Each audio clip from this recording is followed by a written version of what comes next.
Imaynaya wawqimasis.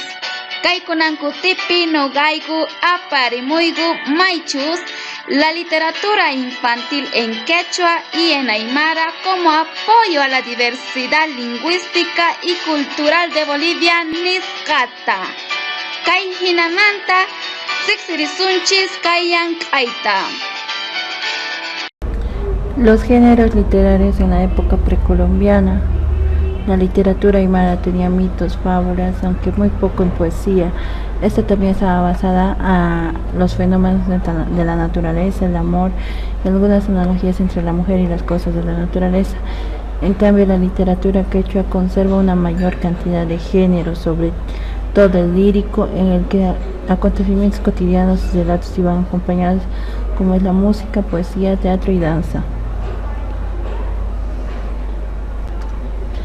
Desde la perspectiva boliviana cabe abordar que existen adultos que escriben para niños y pocos niños y niñas que escriben sus propios relatos, tomando en cuenta que el cuento infantil es un juguete intelectual en la formación del desarrollo del lenguaje infantil. En la zona andina fue conquistada por los incas quechuas en el siglo XV, mostrando desde entonces una gran combinación de géneros literarios como el canto, los diálogos, la poesía y el teatro. De esta manera, continuaremos conociendo acerca de los documentos en aymara y quechua después de la conquista. Que bajo estudios investigativos se pudo registrar, de acuerdo a la lectura, que existen más documentos escritos en quechua que en aymara. Las mismas que fueron escritas por los colonizadores, cuyos temas principales fueron la gramática, los textos religiosos y los diccionarios. De esta manera, iremos viendo algunos manuscritos que se plasmaron en diferentes temporadas. En 1608 se escribió la de Huarochiri.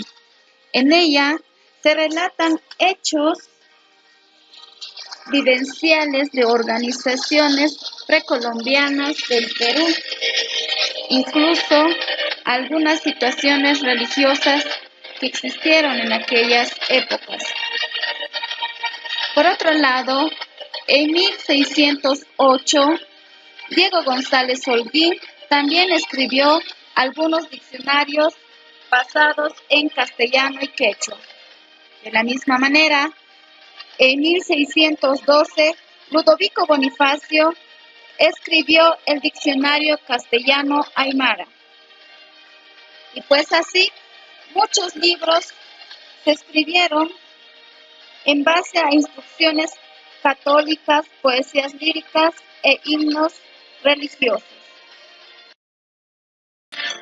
Asimismo, en el siglo XVII fue que aparecieron obras teatrales de Manco Cápac, estas escritas por supuesto en castellano y quechua, las mismas que relatan los triunfos y tragedias que muchos incas atravesaron en aquel entonces. Fundamentalmente en el siglo XIX, en 1826, Vicente Pasos Canqui, un personaje periodista y pensador aymara, fue quien tradujo textos evangélicos en lengua originaria aymara. De esta manera, él fue impulsando la literatura lingüística cultural de nuestro país. Al mismo tiempo, cabe resaltar que en el siglo XX fue recientemente que aparecieron los cantos y las coplas en cancioneros populares que muestran las letras en castellano, quechua y aymara. Claro, esto con una escritura bastante primaria, debido a que muchos de estos textos escritos fueron plasmados por personas que no dominan la lengua originaria. experiencias de enseñanza intercultural bilingüe en el país. El sistema educativo se caracterizaba por la falta de sensibilidad a la diversidad cultural, impartiendo una educación monolingüe. Esta dio lugar a las escuelas clandestinas, donde se desarrolló la escritura y la lectura castellana. Asimismo, dio lugar a las escuelas ambulantes, donde se pudo enseñar en distintos lugares. En 1931 se creó la primera escuela indígena, Ayllu de Warisata, a la cabeza de Elizardo Pérez, un maestro, y Abelino Siñani, un sabio amauta. En la escuela Ayllu de Warisata se dio lugar a una cultura diversa, teniendo esta como experiencia y replicándose en todo el país boliviano.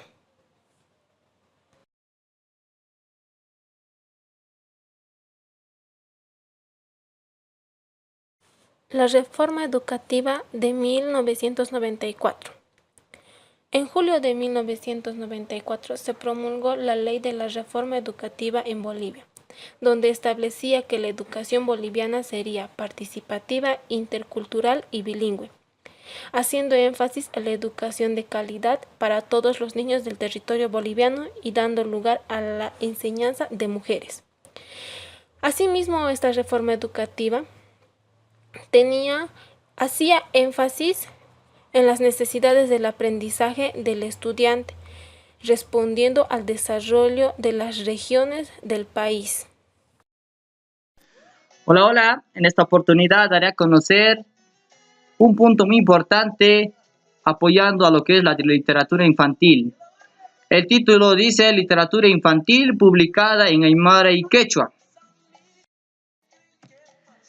Nos dice que al hablar de literatura infantil aymara y quechua es hablar de algo reciente, es decir, nos referimos a que la literatura infantil en los años antiguos, la tradición oral andina nunca estuvo destinada a los niños y niñas, y esta se convierte en recuperación que fueron publicados pensando en ellos, reciente en el siglo XX a mediados.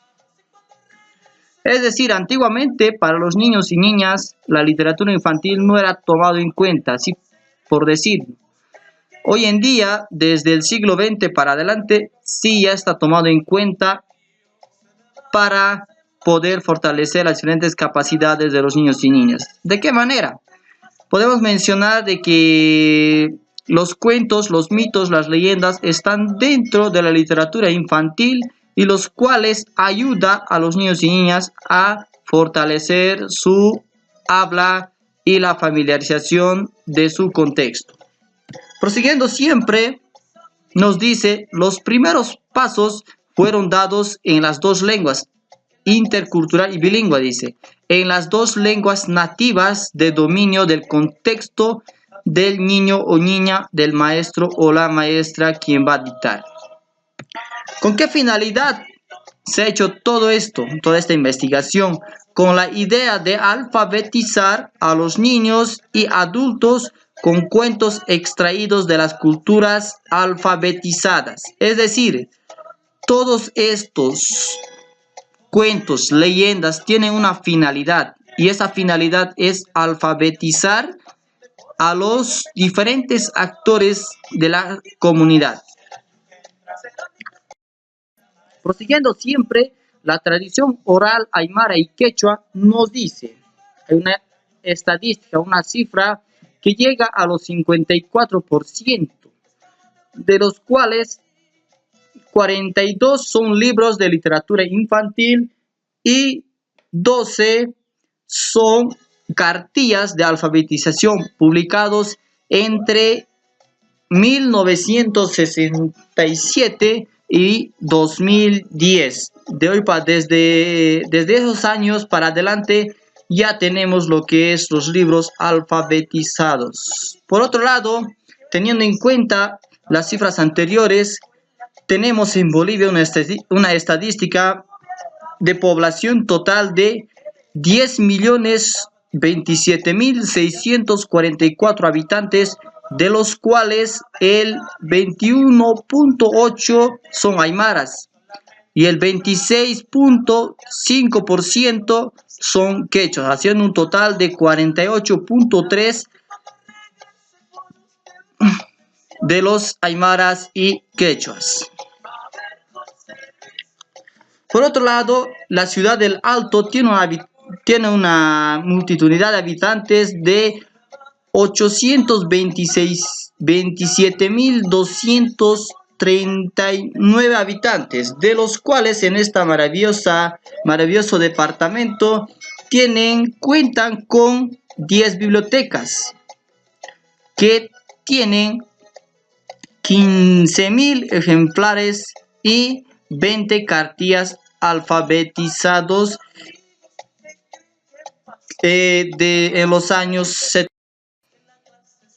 Siguiendo siempre con las características literarias de la narración andina, es decir, el cuento, tenemos todos los cuentos hasta hoy en día. Los principales protagonistas son los animales que se convierten en personajes humanizados para describir la sociedad de los hombres. Ocupan el 63%, una estadística demasiado alta que realmente el pueblo boliviano, los aymaras y los quechuas, hacen las representaciones de los animales para poder convertir en personas humanizados a los dichos animales. Por otro lado, del total de los cuentos, el 37% de las historias están distribuidas en las recreaciones de los mitos andinos, el 8%. Cuentos de condenados, demonios y aparecidos, el 8%. Historias con influencia de narrativa extranjera, es decir, las fábulas y cuentos maravillosos, el 12%. Cuentos actuales escritos en lenguas nativas por autores contemporáneos, el 4%. Y cuentos varios, el 5%.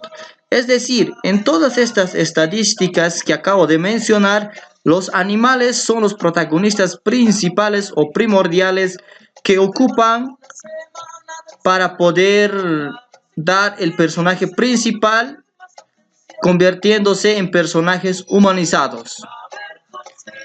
Dicho ello, le cedo la palabra a mi compañera de curso. Muchísimas gracias. Ahora continuamos con los cuentos de animales. Un protagonista fundamental de las historias andinas es el zorro, que participa un 65% en los cuentos animales. También nos dice que el zorro es uno de los animales que más se ha utilizado como protagonista en la literatura universal. Es decir, que lo toman como un personaje muy astuto, pero en los cuentos andinos se muestra de diferente manera, siendo un personaje tramposo, amigo de lo ajeno y flojo, que al final de la historia siempre llega a ser burlado por un personaje inferior a él. Temón nos dice que la creatividad contemporánea ha concebido cuentos en los que el zorro ya hace cosas diferentes, es decir, va al cine, juega fútbol, asiste a discotecas, vuela en aviones. O sea, tratan de meter a los animales en el mundo humano, que hagan cosas que los humanos realizan. Y obviamente esto está alejado de la tradición oral. También nos indica que los cuentos se desarrollan en escenarios de campos abiertos. Los cuentos aymaras se realizan en montañas, lagos, altiplanos. Y los cuentos quechuas se realizan en sembradíos de hortalizas y frutas. También nos da a conocer un punto importante que obviamente es irrelevante, que es de que el depredador puede ser burlado por animales pequeños e inofensivos. O sea, el zorro puede ser burlado por ratones, por conejos, etc. De igual manera pasa a la inversa. Es decir, que el zorro puede burlar a animales superiores a él, es decir, el tigre, jaguar, puma, etc. Obviamente todo eso se ha ido cambiando a lo largo del tiempo y obviamente esto está hecho a la creatividad de cada persona que crea cuentos para los niños. Pero los animales siempre serán importantes en los cuentos infantiles. La recreación de mitos. En la recreación de mitos nos dice que entre la narrativa que no es parte de los cuentos de animales está la creación de mitos andinos. Se dice que se ha encontrado un mito de creación con 6 versiones y esta versión es sobre el Soso que visita el cielo llevado por el cóndor y nos dice que una de estas versiones va a escuchar misa y otras que a comer distintos frutos. El zorro no quiere volver a la tierra con el cóndor, así que luego construye una soga y mientras baja por ella insulta a un loro que le molestó y pica la cuerda. Y el zorro cae en la tierra reventado y desparramando lo que ha comido. De igual manera, en Bolivia está lleno de historias, que esto ha sido de generación en generación, sin importar el lugar. Bolivia es un país caracterizado por su diversidad y su metodología. Su cultura se ha conformado a partir de las influencias de gran variedad de grupos étnicos. Y de igual manera, en Bolivia hay varios mitos que nuestros abuelos saben. Ahora, hablando sobre los cuentos de terror. Los cuentos de terror de la zona andina hacen alusión a seres fantásticos que tienen en relación con la muerte, condenados, demonios, fantasmas y la existencia de mundos posibles fuera de la realidad. Entre ellos está el infierno, el de más allá. De igual manera nos dice que en todos ellos los protagonistas son mujeres a quienes el demonio quieren llevarse al infierno y existe una extraña relación entre el gato y el demonio. De igual manera nos quiere decir que un cuento de terror sería por tanto un relato literario y no oral, ya que si bien existe una amplia y antiquísima tradición de cuentos con dichos contenidos, esto probablemente por tratarse de relatos transmitidos de boca en boca, nunca han recibido lo que es otra denominación de los cuentos que van contando algunas personas.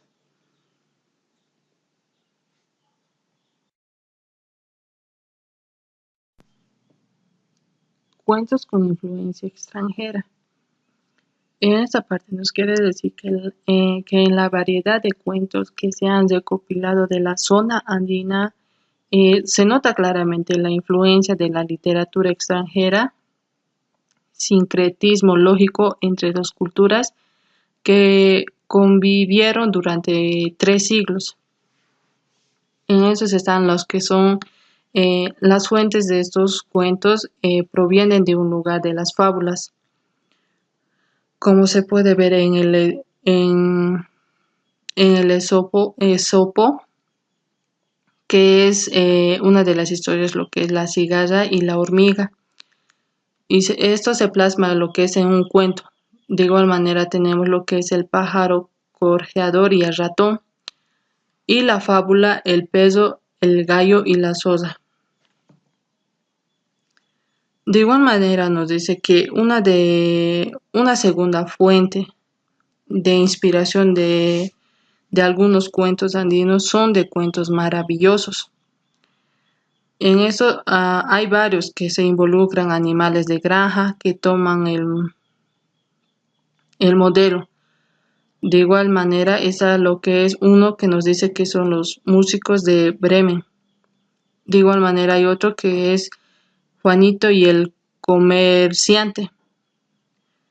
Esto tiene lo que son en otros países lo que cuentan a los niños ya buscando en fábulas algunas historias o pequeños cuentos que pueden sacar de igual manera lo que es en el Esopo.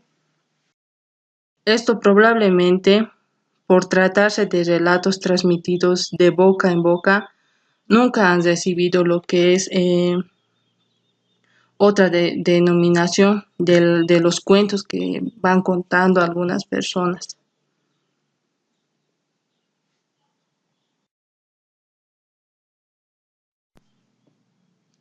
Cuentos con influencia extranjera.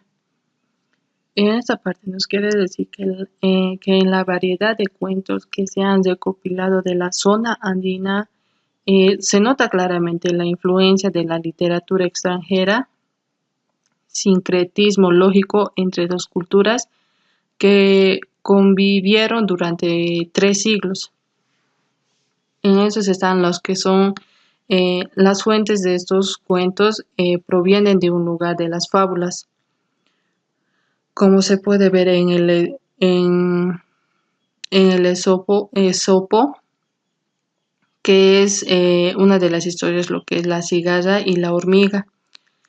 Y esto se plasma lo que es en un cuento. De igual manera tenemos lo que es el pájaro gorjeador y el ratón.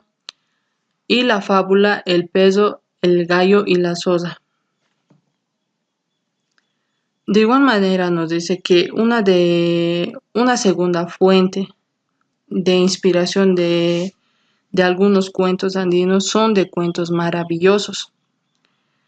En eso hay varios que se involucran animales de granja que toman el modelo. De igual manera está lo que es uno que nos dice que son los músicos de Bremen. De igual manera hay otro que es Juanito y el comerciante.